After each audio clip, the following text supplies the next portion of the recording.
جب زمین کا مالک کاشتکار سے یہ کہے کہ میں تمہیں کاشتکاری پر اس وقت تک برقرار رکھوں گا جب تک اللہ تعالیٰ برقرار رکھے گا، اور مدت کا تعین نہ کرے تو یہ فریقین کی باہمی رضامندی پر محمول ہے۔ اب اس پہ یہ حدیث لے کر آئیں جس سے اس باب کا جو عنوان یہ باب قائم کیا ہے وہ سمجھ میں آئے گا کیوں قائم کیا۔ تو اس میں نے آپ کو پہلے بتایا تھا کہ امام بخاری رحمۃ اللہ علیہ جو ہیں وہ ایک باب قائم کرتے ہیں اور اس کے تحت حدیث لاتے ہیں، اور باب سے مراد اس حدیث کا جو مرکزی مفہوم ہوتا ہے وہ ذکر کیا جاتا ہے، اکثر ایسی ہوتا ہے۔ لہذا اس پر حدیث لائے ہیں 2338 نمبر، اور بیان کرنے والے حضرت ابن عمر ہیں۔ وہ بیان کرتے ہیں کہ حضرت عمر بن خطاب رضی اللہ تعالی عنہ نے یہود اور نصارہ کو سرزمین حجاز سے نکال دیا، اور رسول اللہ صلی اللہ علیہ وسلم جب خیبر پر فتح یاب ہوئے تھے تو آپ نے یہود کو خیبر سے نکالنے کا ارادہ کیا، اور جب آپ خیبر پر غالب ہوئے تھے اس وقت وہ زمین اللہ تعالیٰ اور اس کے رسول اور مسلمانوں کے لیے تھی، کیونکہ وہ قبضہ ہوا مسلمانوں کا تو زمین اللہ کے لیے اصل میں تو تھی، پھر مسلمانوں اور نبی کریم میں تقسیم ہونی تھی۔ آپ نے یہود کو اس سرزمین سے نکالنے کا ارادہ فرمایا تو یہود نے آپ سے سوال کیا، یعنی عرض کی کہ آپ ان کو وہاں برقرار رکھیں اور وہ آپ کی طرف سے وہاں عمل کریں گے، اور اس کے بدلے میں آپ کو نصف پھل دیے جائیں گے۔ جیسے کھجور کے باغات ہیں، انہوں نے کہا ہمیں یہاں رہنے دیں، ہم محنت کریں گے، ان کو آباد رکھیں گے، جو پیداوار ہوگی آدھی آپ کی آدھی ہماری۔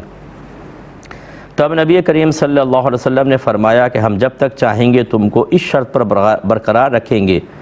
چنانچہ ان کو اسی شرط پر برقرار رکھا گیا، حتیٰ کہ حضرت عمر فاروق رضی اللہ تعالی عنہ نے ان کو طائمہ اور اریحہ 2 علاقے تھے ان کی طرف جلا وطن کر دیا۔ تو دیکھیں یہ ہمارے نبی کریم صلی اللہ علیہ وسلم کی شفقت اور محبت تھی، پیار تھا کہ یہود جنہوں نے ہمیشہ مسلمانوں کی جڑیں کاٹی، جب رحمت کونین صلی اللہ علیہ وسلم مدینہ منورہ تشریف لائے تو وہاں یہود موجود تھے، تو پہلے پہل سرکار نے ان کو نہیں نکالا بلکہ ان سے معاہدہ کر کے ان کو قریب رہنے کی اجازت دی۔ پھر انہوں نے عہد شکنی کی، جو ایک الگ واقعہ ہے اور طویل ہے، خلاصہ یہ ہے کہ عہد شکنی کی تو رحمت کونین صلی اللہ علیہ وسلم نے ان کو مدینے سے جلا وطن کر دیا۔ تو خیبر کے جو یہود تھے وہ بڑے خطرناک تھے، اور خیبر کا قلعہ معروف ہے جو حضرت علی رضی اللہ تعالیٰ عنہ نے اپنے دست اقدس سے توڑا تھا، اور اللہ نے آپ کے ہاتھ پر فتح عطا فرمائی تھی۔ تو رحمت کونین صلی اللہ علیہ وسلم کو مسلسل تنگ کرتے تھے، دشمنوں کی مدد کرنا دیگر۔ اب حملہ ہوا اور وہ کہتے تھے کہ کبھی بھی آپ ہمارے قلعے کو فتح نہیں کر سکتے، اور واقعی محاصرہ ہوا تو کئی دن تک یہ چلتا رہا، لیکن آخر کار اللہ نے فتح دی۔ اب اتنا زج نبی کریم کو تو خیر کون زج کر سکتا ہے، میں ایک عرف عام والی بات کر رہا ہوں کہ اگر کوئی ہمیں بہت زیادہ زج کر دے، بار بار ہمیں ذہنی اذیتیں دے، ٹینشن دے، جب ہم اس پر غالب آئیں گے تو کرم نوازی تو بہت دور کی بات ہے، ہم تو اس کو اچھی طریقے سے مزہ چکھانا چاہیں گے۔ لیکن رحمت کونین صلی اللہ علیہ وسلم بڑے عظیم انسان تھے، آپ نے انہی کی ریکویسٹ پر، کیونکہ آبائی زمینوں سے سب کو محبت ہوتی ہے، پیار ہوتا ہے، اور کوئی بھی اپنی زمین چھوڑ کر نہیں جانا چاہتا، تو سرکار نے ان کے بھی دکھ کا احساس فرمایا اور ان کو زمینیں اس شرط پر دیں۔ لیکن جب عمر فاروق رضی اللہ تعالیٰ عنہ کا دور حکومت آیا تو پھر آپ نے مصلحتاً ان کو وہاں سے نکالا۔ تو اس لیے پتہ چلا کہ دشمن بھی ہو، اگر آپ اس کے ساتھ کوئی کرم نوازی کا اس طرح پہلو کر سکیں، اختیار کر سکیں کہ نہ آپ کو نقصان ہو نہ مذہب اسلام کو نقصان ہو، تو اس کی بالکل گنجائش ہوتی ہے، اور اسے نبی کریم صلی اللہ علیہ وسلم کا طریقہ کہا جا سکتا ہے۔ اس سے یہ بھی ذرا لوگ ہمارے سب بہن بھائی جو سن رہے ہیں غور کریں کہ جب کفار کے ساتھ، اہل کتاب کے ساتھ یہ معاملہ ہے، کیونکہ دیکھیں نا مکے میں مشرکین کو سرکار نے معاف فرمایا، یہاں پہ یہود کو کیا، جب غیر مسلمین کے ساتھ ہمارے مذہب کے یہ رویے ہیں اور مذہبی شخصیات ہمارے اکابرین کے رویے ہیں، تو اپنے مسلمان بھائیوں کے بارے میں آپ کا کیا خیال ہے؟ ان کے ساتھ ہمارا رویہ کیسا ہونا چاہیے، ان کے ساتھ میل جول کیسا ہونا چاہیے، اور ان میں بھی مسلمان بھائیوں میں سے بھی خاص طور پہ رشتہ دار، ہمارے اپنے خاندان والے.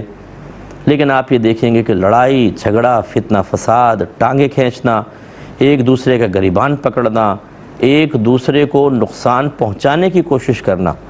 چاہے وہ کسی بھی حوالے سے ہو سیاست کے حوالے سے ہو خاندانی جھگڑے ہوتے ہیں یا آفیسز فیکٹریز کے اندر دیکھ لیں لیگ پولنگ کتنی زیادہ چل رہی ہوتی ہے. یعنی ہم ان چیزوں کو بھول گئے جو ہمارے اکابرین نے اختیار کر کے تاریخی مثالیں قائم کی تھیں. اور ہمیں تو یہ تنبیہ بھی کی سرکار نے ارشاد فرمایا کہ تمام مومن آپس میں ایک جسم کی مانند ہیں کہ جسم کے اگر ایک حصے کو تکلیف ہوتی ہے تو پورا جسم تکلیف محسوس کرتا ہے. ہم نے کبھی کی ہے؟ اور اس طرح سرکار نے ارشاد فرمایا کہ مومن آپس میں ایک عمارت کی طرح ہیں جس کی ایک اینٹ دوسری اینٹ کو مضبوط کرتی ہے. تو کیا ہم مضبوط کرتے ہیں؟ کوئی ایسا آفت کا لمحہ آ جائے کوئی زلزلہ آ گیا سیلاب تب تو میں نے دیکھا ہے کہ قوم ذرا متحد ہو کر بغیر کسی نسل کے رنگ کے مدد کرتی ہے. لیکن عام طور پہ ہم ایک دوسرے کی ٹانگیں کھینچ کے کمزور کر رہے ہوتے ہیں مضبوط نہیں. ہمیں توجہ کرنی چاہیے. اللہ تعالیٰ مجھے بھی عمل کی توفیق عطا فرمائے. آمین. وآخر دعوانا ان الحمد للہ رب العالمین.